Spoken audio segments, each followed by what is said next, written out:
Hi, everyone. Judge Andrew Napolitano here for Judging Freedom. Today is Wednesday, September 27th, 2023. Lieutenant Colonel Karen Kwiatkowski joins us now. Karen, always a pleasure. Thank you for coming to us. Since we talked last, a lot has happened, of course. That crazy scene in the Canadian Parliament, which we'll get to in a minute. But Cy Hirsch is out with a new piece on the explosion of the Nordstream pipeline. He argues that nobody really accepts the government's version of it, in part because of the threats that Joe Biden made long in advance. And now it turns out that President Biden threatened to blow up the pipeline before the war in Ukraine began. And B, in part because of CIA sources that have told him that Chancellor Scholz was informed in advance that the pipeline would be blown up and accepted what they said. Could you imagine Chancellor Scholz saying to President Biden, we're going to blow up the Keystone pipeline that runs through Northwest New Jersey? And Biden said, well, go ahead and do it if you have to do it for foreign policy purposes.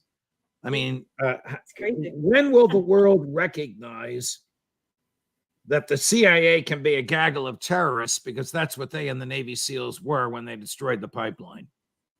Yeah, it's true. Absolutely. I mean, are you surprised that Cy Hirsch has come out with this information? Are you stunned that Chancellor Scholz knew about it and assented to it? It's actually, the way Scholz reacted to when it happened about, I guess, a year ago, he was not overly upset like you would expect a national leader to be if their main source of, clean energy really had just been, evaporated, and all that work, investment, and German contracts and relations with Russia.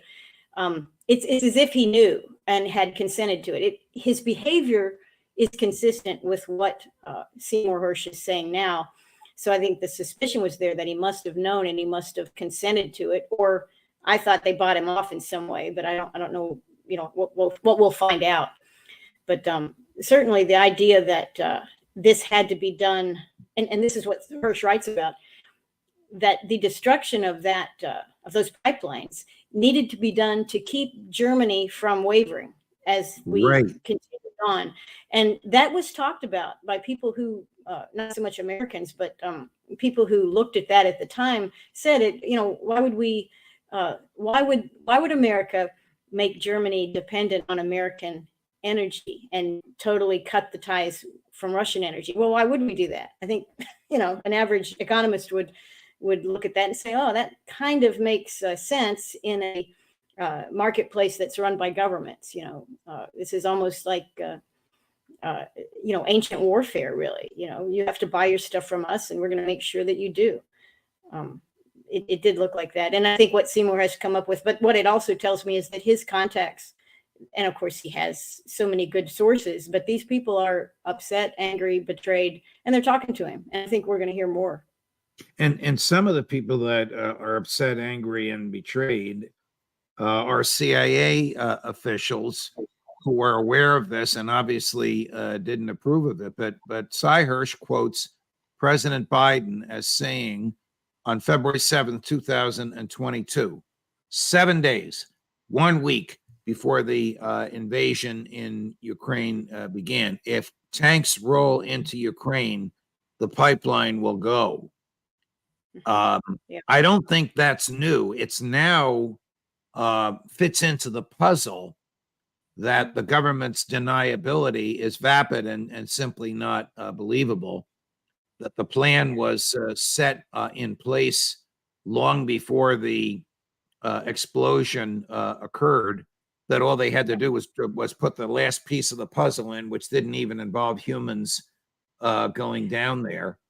Cy talks about the great lengths through which they went to sneak American operatives into Norway.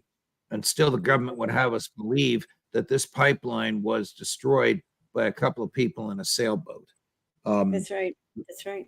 Yeah, The it's really the observation that you made, that this was not done to hurt Russia, to prevent Russia from selling natural gas to Germany and Germany reselling it to other countries in Northern Europe, but to keep Germany in line. This is more totalitarian than any foreign policy I know of, short of war.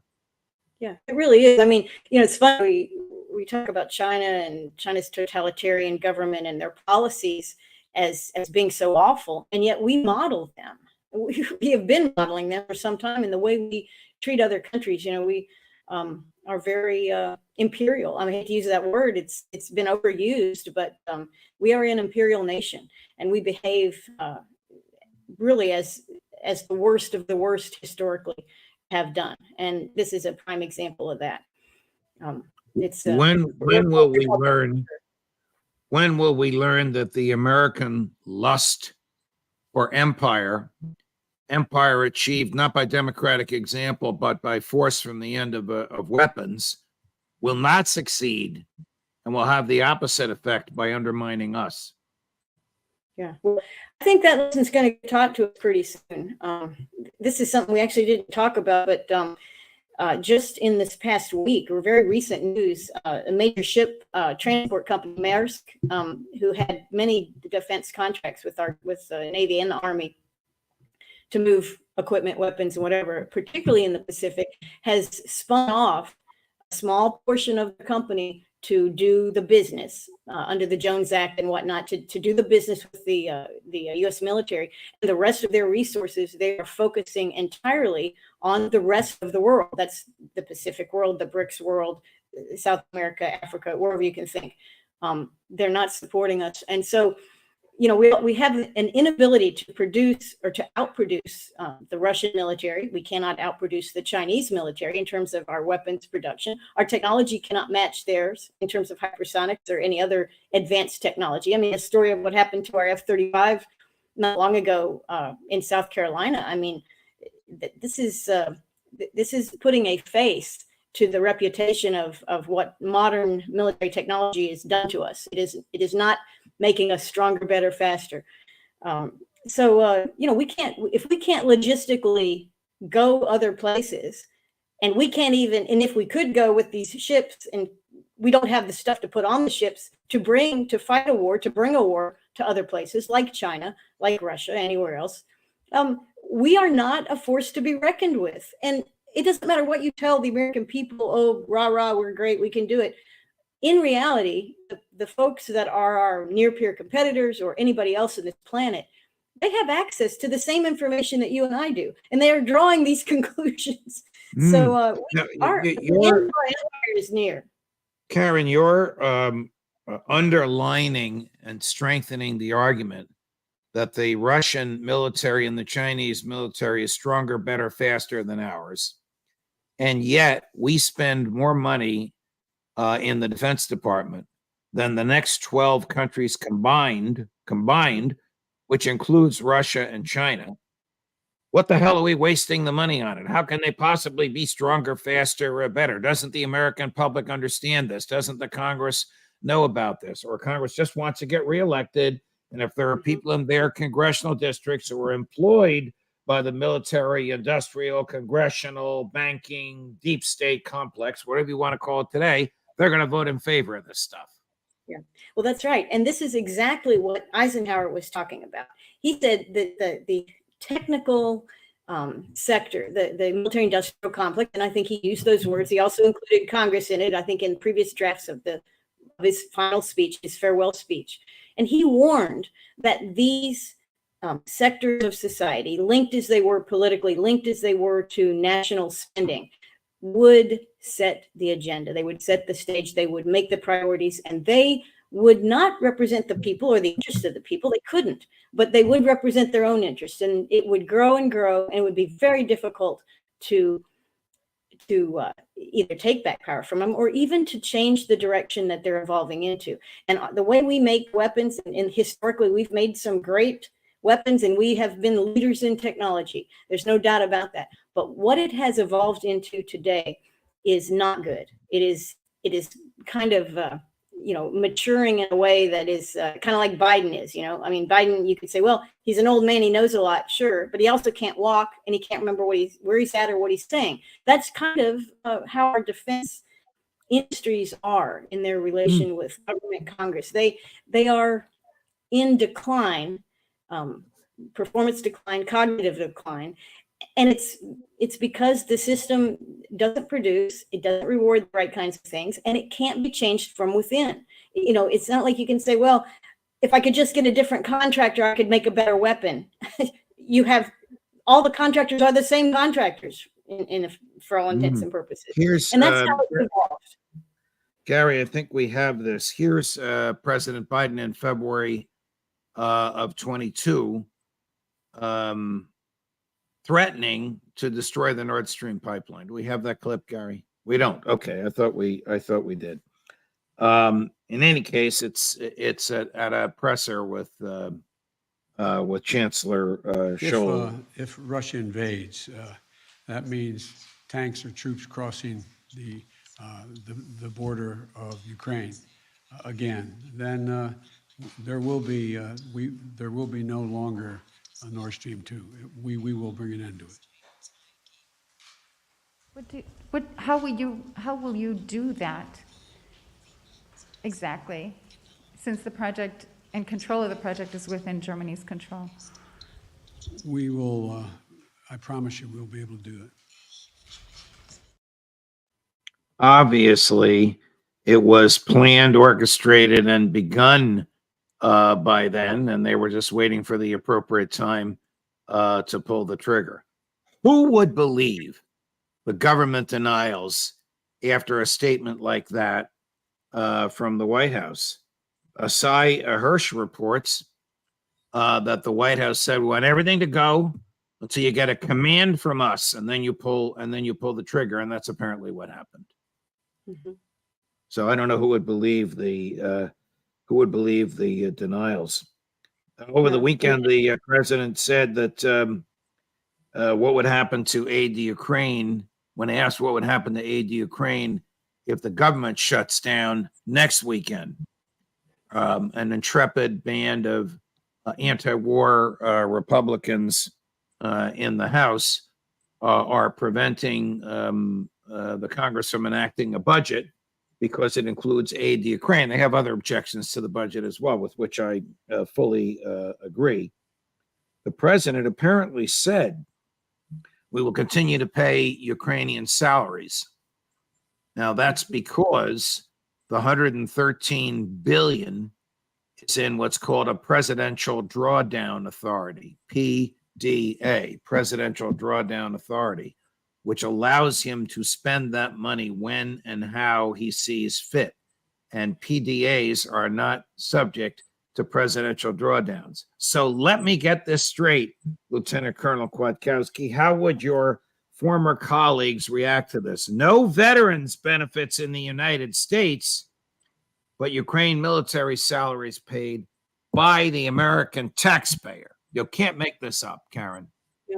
You really can't. You really can't make it up. And I think headlines I've seen that relate to that comparison, the fact that our government could shut down, bureaucrats, all kinds of people dependent on government cash flow will not get paid, or will get paid less, or will have their pay delayed.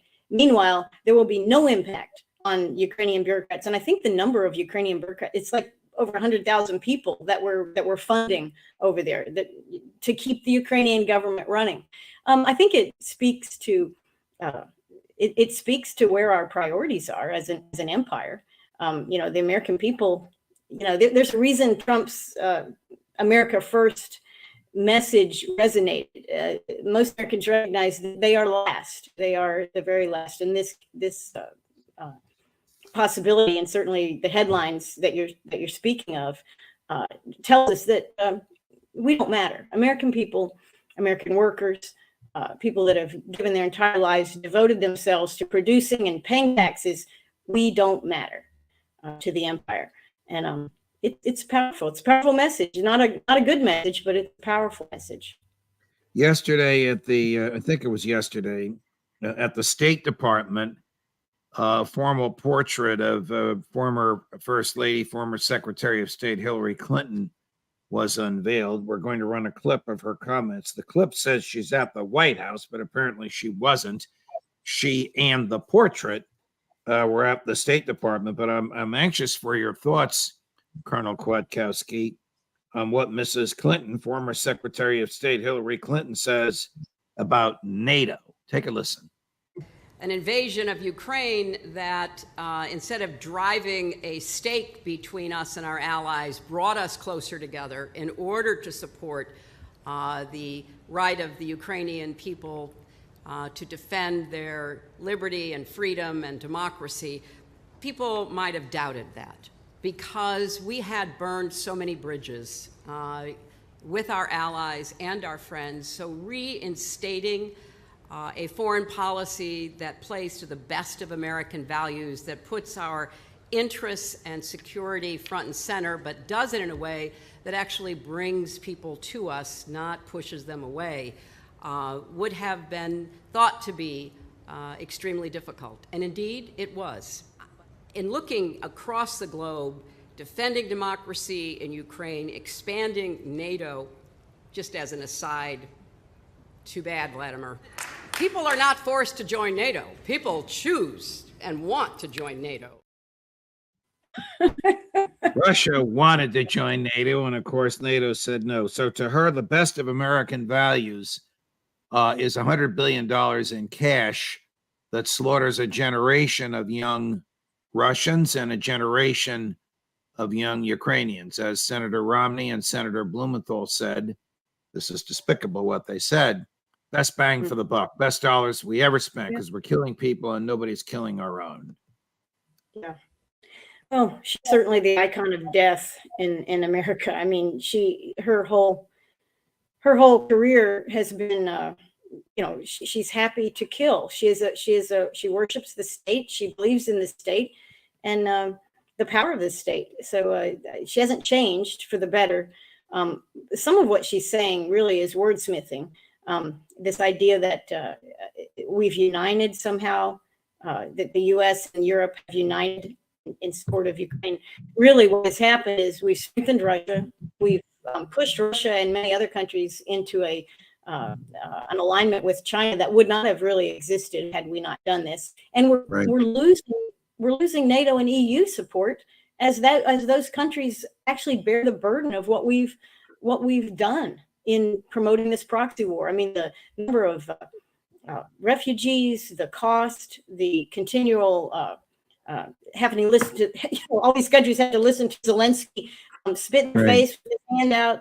This is getting old. It is not building soft power or credit for the United States in any way. So I don't know what she's talking about, but I do know what she's talking about. She's speaking to a very narrow audience that loves war. Correct. She's not speaking to the American people. She is speaking to her own neocon audience. I have to chuckle a little bit. She's the 81st or the 82nd Secretary of State of the United States. She's the successor to the first Secretary of State of the United States, Thomas Jefferson. My God, how low we have gone for her to suggest that this killing is the best of American values. Here's Matt Gaetz, Congressman Gaetz. I know you love him or hate him. On this, I love him. Standing on the floor of the House of Representatives, chiding the Democrats and fellow Republicans for giving away borrowed money to the Ukraine. This Congress has authorized $115 billion to Ukraine. My amendment would ensure that this defense appropriations bill sends no more. $115 billion is an astonishing amount of money, especially when you consider that our nation sits atop a $33 trillion debt, and we are facing $2 trillion annual deficits. And it is not as if the $115 billion has brought this conflict any closer to an end. In fact, the massacres and the killing and the death continue. The next statement is so obvious, I can't even believe I have to say it out loud. It does not make the United States of America stronger to borrow money from China to give it to Ukraine. I hear a lot of the war hawks in this Congress stand up and say, well, we have to send a message to China by fighting for however long it takes at whatever cost in Ukraine. The message we're sending to China is that they are engaged in a leveraged buyout of Russia and increasingly of our own country. Brilliantly put. It is. Brilliantly put, but it's going to fall on deaf ears because of the war party, Karen. We know that war party is 90% of the Congress from both parties and in both houses. He's articulate, he's right on the mark, but he's banging his head against the brick wall. Yeah, well, I'm glad he's doing that. I mean, even though because it's not completely falling on deaf ears, he is getting play in the heartland, and he's getting play. This message is getting through, especially when they can put it in small sound bites, like, we borrow from China to give it to Ukraine. And there's so many places in our country where people feel like federal money could be spent to make the cities better, to make the roads better, whatever it is that they're seeing. And when they see us throwing it away on war in Ukraine, for some fantasy of standing up to Russia or preventing some global thing from happening, they agree with what Matt Gaetz is saying. So I'm glad he's saying it. It's important. And he reminds me a little bit, not in the way he looks, but remember Ron Paul used to stand like that. And he used to talk about so many things. And many of the things he talked about. The C-SPAN camera is not allowed to pan the audience. I fear he was speaking to an empty House chamber, just as some of Ron Paul's greatest speeches, regrettably, were to an empty House chamber. Why do you give them? Well, they get recorded. They're part of the record. They're in the congressional record. And maybe the clip is played on your local news station at home so your constituents see what you're doing. I got to show you this clip from the Canadian Parliament. I don't think you've seen it. It's been all over the place. It's absurd and it's deeply troubling. We're going to play both clips back to back. The first is the Canadian Parliament. It's being narrated by a reporter, so it's from a Canadian television station, reporting that President Zelensky, and you can see him at the very beginning at the clip, all the way over to the left, was interrupted many times by the Canadian parliamentarians. He went there after he left D.C. last week. And then the camera spans to the galleries, where they give a standing ovation to a 98-year-old former SS stormtrooper. And then right after that, it happened a few hours later, we'll play, President or Prime Minister Trudeau critical of the decision to do this. And you can guess who he blames it on. I'll hold that. A lot of people have seen this, but I'll hold that who he blames it on until after you hear the words that come out of his mouth. Knowing you've guessed already. Both clips in a row, Gary. His speech received at least a dozen standing ovations. There was also one for this man, a 98-year-old Ukrainian Canadian who fought for Ukrainian independence against the Russians during the Second World War. Obviously, it's extremely upsetting that this happened. The speaker has acknowledged his mistake and has apologized. But this is something that is deeply embarrassing to the Parliament of Canada and, by extension, to all Canadians. I think particularly of Jewish MPs and all members of the Jewish community across the country who are commemorating Yom Kippur today. I think it's going to be really important that all of us push back against Russian propaganda, Russian disinformation, and continue our steadfast and unequivocal support for Ukraine. As one of our commenters wrote, "Hey, dude, Putin didn't invite this creep to the Canadian Parliament. You did." What is not shown in the first clip, Karen, is that standing next to the Speaker of the Canadian Parliament and right behind President Zelensky was Justin Trudeau. He was right there, knew what was happening. The guy had to clear security to get in the balcony. Well, what brings to mind, and I did read about this, I did not see it, and I appreciate looking at it and watching it. But, Trudeau and many people, reporters, they don't know what happened in World War II. We allied with the Russians. If you were fighting against the Russians in World War II, you were fighting for the Nazis. So even the reporter, when they're describing this guy fought against the Russians in World War II, next thing on your mind ought to be, yeah, so he was fighting for either Japan or Nazi Germany. Those were the guys we were fighting against. Russians were on our side. So I don't get it. They don't. It's a total lack of historical awareness amongst all people watching it, including the people that signed this guy up, that arranged it, the reporters that talked about it. So but then at the end, trying to turn it into a Russian thing. I don't know. Trudeau was so lost. He's so lost and such a tool. You were in the military for a good chunk of your career. You were in a chain of command. You issued orders. People complied with them. Orders were issued to you. You complied with them.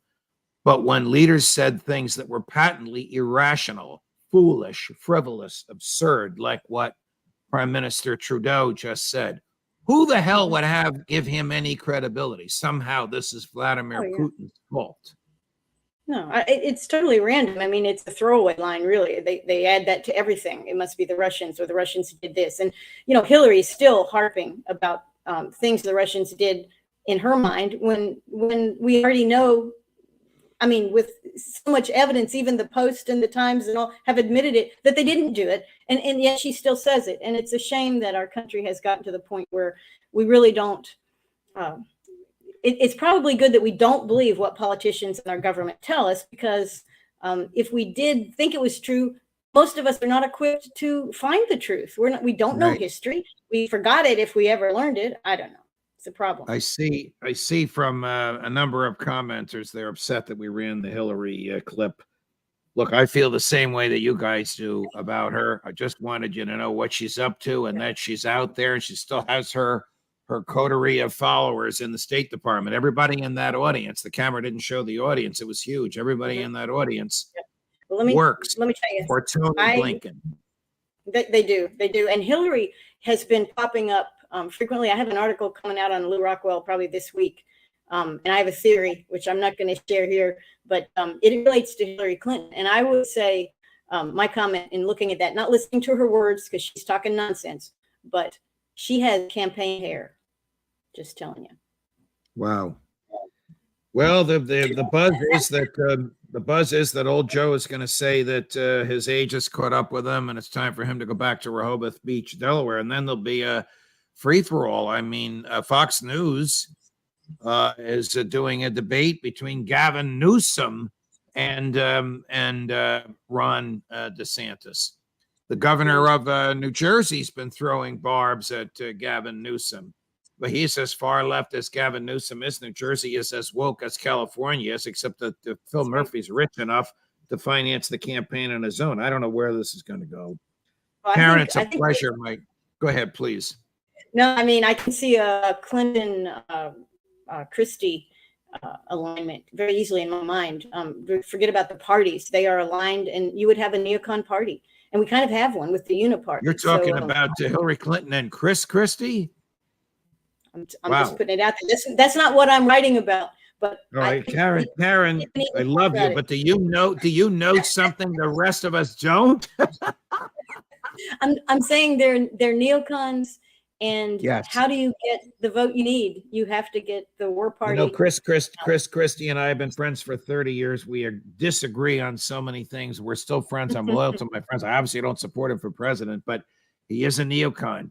He does want to use Ukraine, like Hillary, as a battering ram to drive Vladimir Putin from office. It ain't going to happen. Karen, thank you very much, my dear friend. It's always a pleasure. Thank you so much for joining us.